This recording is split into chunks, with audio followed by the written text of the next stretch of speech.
Hello. So just waiting for the video to load a bit there. Hopefully the sound quality will be okay. I know I've mentioned this a few times, but it has been pointed out to me that the quality in my videos is not wonderful. I'm not quite sure what else I can do. I've got it on full volume. I'm speaking directly into the speakers. If this problem persists, I'll consider investing in some sort of speaker. But at the moment, I've just got the built-in webcam. I'm using a laptop, incidentally, as opposed to a smartphone. Um, okay, so I want to talk a bit about Jeremy Corbyn and the Labour Party. I haven't really made any updates since my last video, which was just a day after the election. Um, what has developed since then? Well, his shadow chancellor, John McDonnell, is seen as even more hard left than he is. John McDonnell once joked about assassinating Margaret Thatcher, which I think for an elected politician is a disgraceful thing to say, regardless of who you are. Although, it's typical of the tabloids to dig up something from a long time ago. Although, as far as I know, he's never retracted that. The reason it's disgraceful, by the way, you can imagine if a conservative was to say, let's assassinate, I don't know, Tony Benn or someone who's hailed by the left. It's just extremely crass, and it has no place in democracy, whatever you think of someone. Um, He is also, like Jeremy Corbyn, got a questionable track record with the Irish Republican Army. Um, but before anyone jumps to conclusions, this is not going to be a sort of slanders video where I'm just critiquing. I'm going to try and be as very fair and balanced in this video. I'm going to say some positive things as well because I do actually like some of the things that Jeremy Corbyn is doing, what he stands for. I may as well start with that. Firstly, has he shaken up Britain? Yes, I would say he has. And in one sense, that's a good thing, in the sense of standing up to conventional politics. What I mean by that is he doesn't do spin. Now, in my opinion, that's a very good thing. It is refreshing, and that's something I definitely welcome. Um, he is himself. Um, and I think that's something that really does need to be welcomed. Doesn't mean he's right in everything that he believes, but I do believe he's a man of conviction. I haven't seen much to contradict that. Um, in terms of those who took part in the Labour leadership election, that's good for democracy. It was very active, so again, that's something to be welcomed. And today, I didn't see his whole conference speech at the Labour Party conference in Brighton, but I saw parts of it. And I do like the message he's sending out about kindness in politics. Now, this is something that I don't think should be laughed at or trivialized. I believe that there is a place for that, and I believe that it demonstrates strength actually, as opposed to weakness. Um, we do need to be a compassionate society, and that comes from compassionate politics. Now he's talked about having an end to punch and judy question times. Um, I think I may have mentioned this in the last video actually. That in itself is probably a good thing, although there could be a negative side to that in that question time could become so dull that no one tunes in. No, you can't say that the people want this or the people want that. There's different people. There's never a collective opinion, really. Some people may actually find the back and forth to be more engaging than a very sort of ultra polite debate. Um, they may actually find the Punch and Judy aspect, for right or wrong, to be more watchable. Um, So that's something to consider whether or not it's this sort of idea of. I mean, I don't think it'll work anyway because a lot of leaders have said that, and it hasn't really developed that way. Even if Mr. Corbyn himself tries his best to be a gentleman and to bring respect, there'll always be Labour backbenchers heckling Cameron and vice versa. So I think it's going to be very, very difficult to get rid of that atmosphere because it's been like that for hundreds of years. So it's going to be difficult to get this ultra polite sort of environment, especially when such important issues are being discussed, because it does raise emotions. Um, in terms of the Labour conference, I can't say too much in detail, simply because I haven't watched it. It wouldn't be fair for me to make judgments when I haven't seen the whole thing. But I would certainly welcome that sort of appeal towards kindness and compassion in society. I think that's a good thing. And certainly over the last 5 years, I think we have become arguably a more, I don't want to make a sweeping statement like we're a callous society, full stop, because I think the British are still very generous people. But I do think that 5 years of Tory austerity has created quite a toxic atmosphere in some quarters. I think there's no question about that. Um, and Jeremy Corbyn is not getting up on stage and ranting like a fiery Marxist about bringing down capitalist rulers. There's nothing like that. He is coming across as calm, and he was even, cracking jokes at himself. In other words, sort of, yeah, he joked, for instance, at the Daily Express was talking about his Chairman Mao bicycle. Um, and to be fair, he has shown an ability that he can do that to to not take himself too seriously. He has shown incredible humility for a man who has the mandate that he has from his own party, that is, not from the wider electorate. In fact, the counter argument to that is he's the first Labour leader ever to get minus points in the wider opinion poll. Even Michael Foot didn't get that. Now that does raise questions about how long he will last as opposition leader. Whatever you think of it, that is just a fact. And I don't think you could just dismiss this as sun readers. Um, I honestly believe there's a very large proportion of the British public are very concerned about a Corbyn premiership.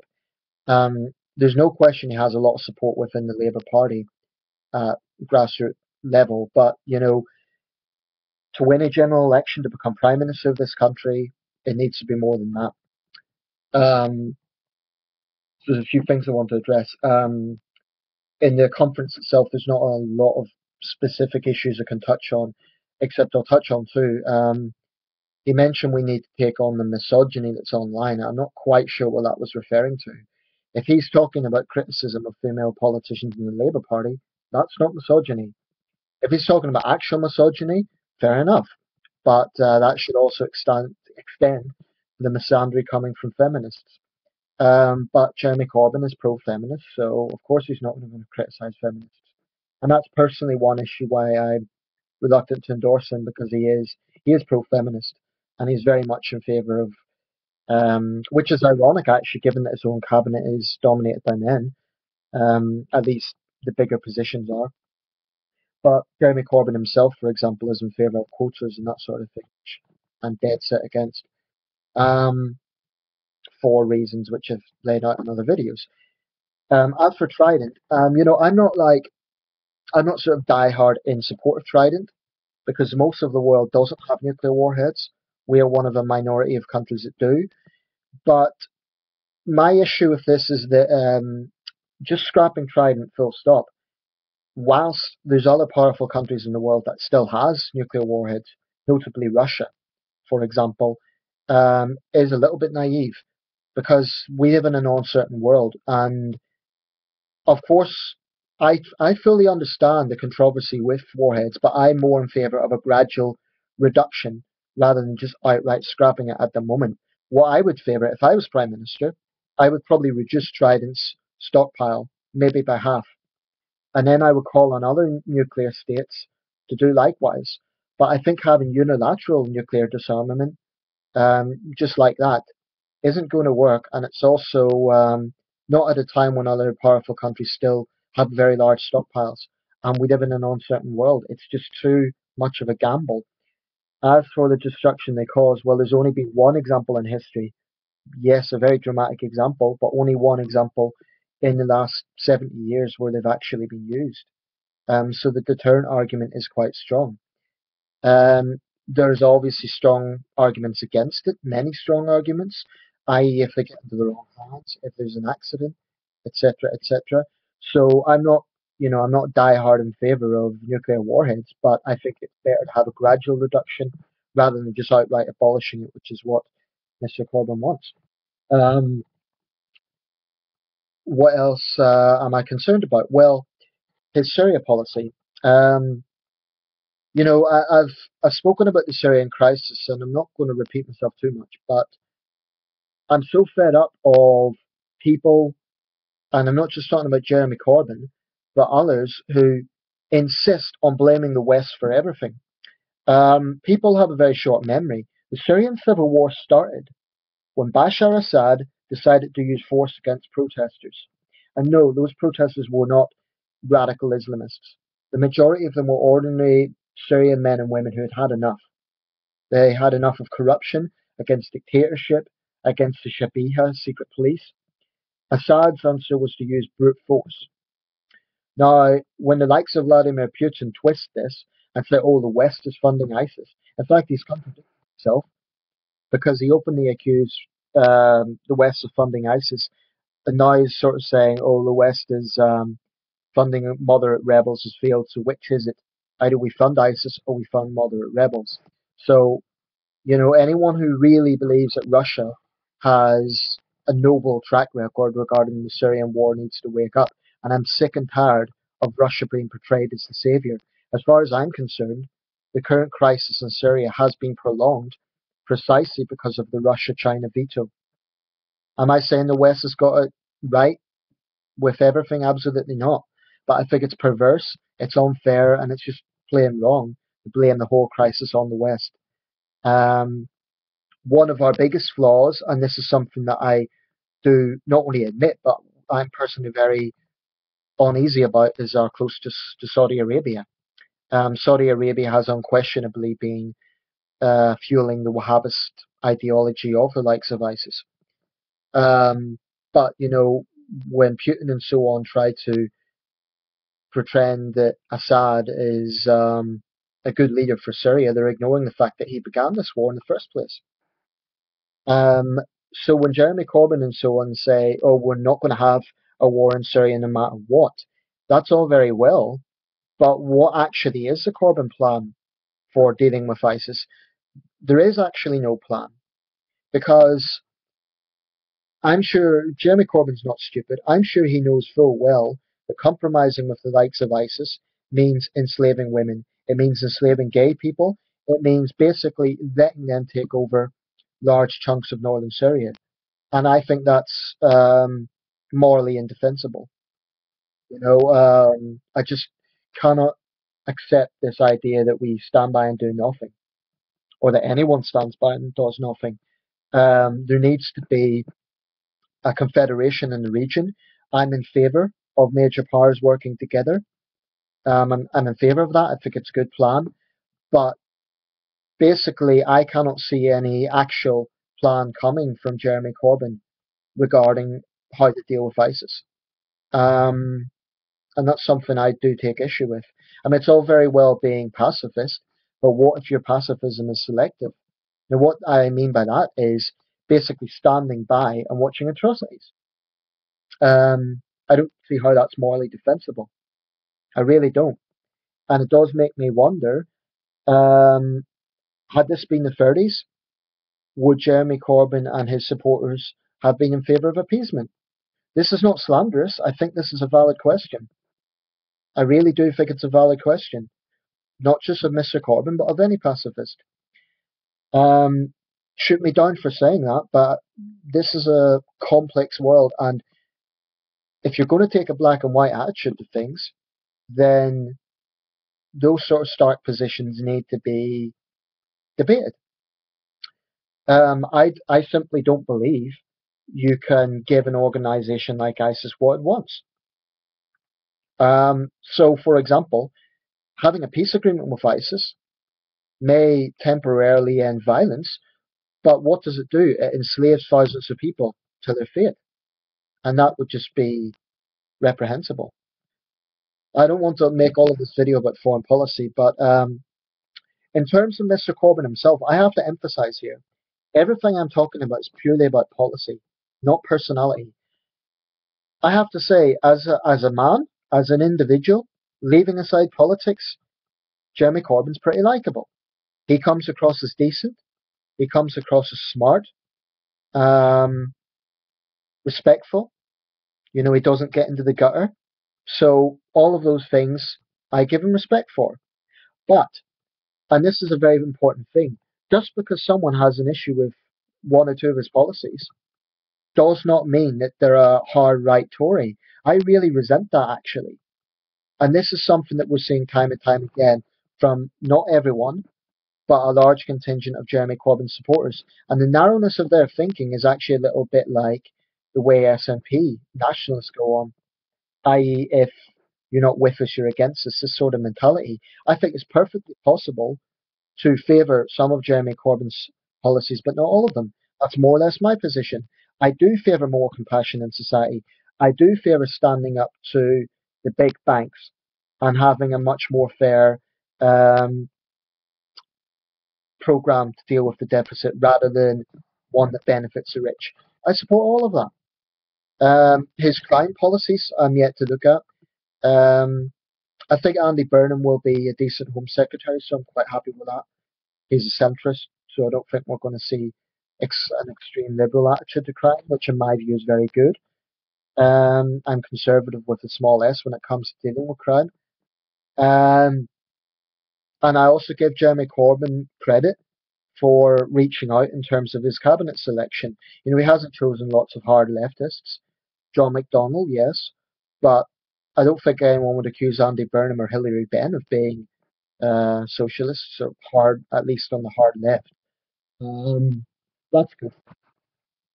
Um, Sadiq Khan in London, I don't know that much about him, but as mayoral candidate, I think Mr. Khan is a centrist. So, you know, I do give Jeremy Corbyn credit for reaching out in that sense. Time will tell what's going to happen here. I will say one thing though, to Jeremy Corbyn supporters. I respect your opinion. I respect your reasons for supporting Mr. Corbyn. I understand the anger against the Tory government. But what I do not respect is dismissing all opponents as hard right Tories. That sort of narrowness to me is just nauseating, quite frankly. And it's no better than what the right does. You know, the way the hard right press go on and dismiss all people who support Jeremy Corbyn as radical commies. It's ridiculous. I mean, I don't personally think that Jeremy Corbyn is a firebrand communist. He does have some questionable background issues, like his connection with the Stop the War Coalition. I've mentioned before, I believe it's a dubious organisation. I absolutely stand by that. But in terms of him personally, he's hard to dislike. He's polite, he's passionate, and he comes across as a decent man. I also think the Tories would be wrong to underestimate him. I mean, he's had 30 years of parliamentary experience, so you know, I think he's got tough skin. I think he'll be, in that sense, a strong leader. Time will tell. What am I? So, just to conclude, my main concerns are partly in foreign policy. One of the main areas I'm very concerned about is his attitude to Russia and the idea that we should respect Russia. Now, to me, that sounds like a message of basically being subservient. In other words, you know, why can't he bring himself to criticize Russia's invasion of Ukraine? And that's more or less what it was. Um, I'm not saying that Jeremy Corbyn should take the pro-Washington worldview, but it looks like he's taking the pro-Moscow worldview, and that's to me equally polarizing. Um, I mean, the way the Putin regime has been behaving for years is incredibly authoritarian, it's incredibly dubious, and it's incredibly hypocritical. And for Jeremy Corbyn to say we should respect Russia and to appear on Russia Today as well, not recently, but he has appeared on Russia Today, I think that's disgraceful. I don't think any British politician should pander to a pro-Kremlin mouthpiece. Um, it's just like appearing in Xinhua, the Chinese state-owned media piece. And I'd be saying the same thing, by the way, if a Conservative MP appeared on Fox News, saying exactly the same thing. Um, so yeah, I personally still have a lot of questions. On the other hand, I'm open-minded enough to see that, you know, I'm not against everything he stands for. I'm certainly not against his call for fairness in society. I'm not against his call for compassion in society. Those are good things. I give him credit for that. I also believe that the way the gutter press are behaving is pathetic. I mean, some of the things the likes of the Sun and the Express come out with are just basically the behaviour of playground bullies who like to they're spiteful, they're nasty, and they're not really intelligent. And I don't have a problem with people criticizing Jeremy Corbyn on policy issues as I am doing, but to the way they're attacking the man is just, I think it's pretty low, quite frankly. Although to be fair, there is some on the left that are just as, they would do exactly the same with the Tories. So there is a case of double standards, actually. Um, in that sense, there are some on the hard left who are just opposed to all wealth, full stop. In other words, I hate all wealthy people. It doesn't matter what their personal views are or their personal background. It just doesn't matter. That it's this kind of like, in a sense, it's reverse snobbery. I've seen people go on and on about Cameron being in the Bullingdon Club. I care solely about his policies, and there's plenty of policies to criticise Cameron on. I don't really care if he was in the Bullingdon Club. A lot of young men are in societies at the Oxbridge universities, including plenty on the left. Sure, there's left-wing equivalents. There's a Fabian Society. So I don't really have a problem with that. I do believe, and I agree with Jeremy Corbyn here, that politicians should be um, scrutinised purely on policy.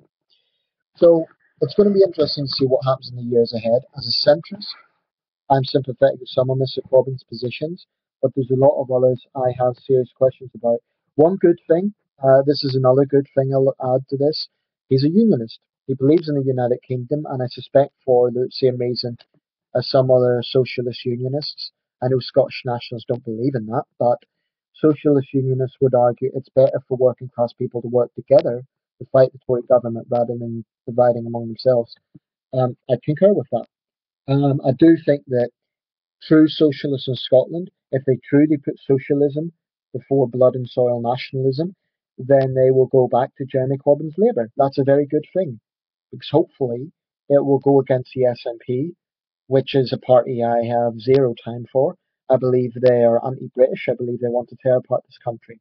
So true socialists in Scotland will recognise that Jeremy Corbyn really is a socialist.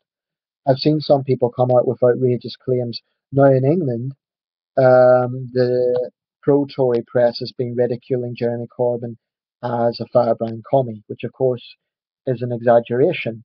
But among some Scottish nationalists, they even have the audacity to call him a red Tory simply because he believes in the Union. That shows the narrowness of their thinking. But I think that would be fantastic. Hell, I believe so much in this country, I would vote for Jeremy Corbyn's Labour if I was in Scotland.